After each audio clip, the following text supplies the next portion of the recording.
Welcome to జనం కోసం journalism news. Voter జాబితాలో పేరు లేకపోతే ప్రభుత్వ సంక్షేమ పథకాల ప్రయోజనాలు కోల్పోయే ప్రమాదం ఉంది. కళ్యాణ లక్ష్మి, షాదీ ముబారక్, సన్నబియ్యం, ఇందిరమ్మ ఇళ్లు, 200 యూనిట్ల ఉచిత విద్యుత్, 500 గ్యాస్ సిలిండర్, విద్యార్థుల ఫీజు రియంబర్స్మెంట్ వంటి పథకాల కోసం ఓటరు వివరాలు సక్రమంగా ఉండేలా చూసుకోవాలి. ఓటరు జాబితాలో పేరు లేకపోతే అధికారికంగా ఓటరుగా గుర్తింపు ఉండదు. అందుకే ప్రతి ఒక్కరూ తమ పేరు ఓటరు జాబితాలో ఉందో లేదో తప్పనిసరిగా నిర్ధారించుకోవాలని సీఎం రేవంత్ రెడ్డి అన్నారు.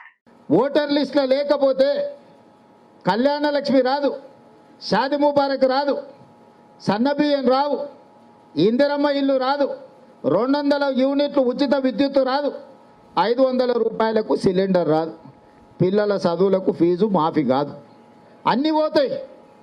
ఇది ఒక్కటే పోతే ఇది ఒక్కటే ఆగదు. నువ్వు ఓటర్వే కాదన్నప్పుడు ఊర్లో మనిషి ఉన్నా చచ్చిపోయినంతో సమానమే. ఓటు లేకపోతే మీరు దండం పెడతారా? మనకు అధికారం లేకపోతే సమస్య ఎట్లుంటుంది? మరి ఓటు లేకపోతే కూడా ఊర్లో మనిషి ఉన్న బతికి మన కళ్ళ ముందర నడుస్తున్నా అతను గుర్తించడానికే ఇష్టపడరు. అందుకే ఇవాళ ఈ కార్యక్రమంలో బిఎల్ఓలు ప్రభుత్వ పరంగా ఎన్నికల సంఘం తరఫున వాళ్ళు పనిచేస్తారు, వాళ్ళ పని వాళ్ళని చేయనిరు.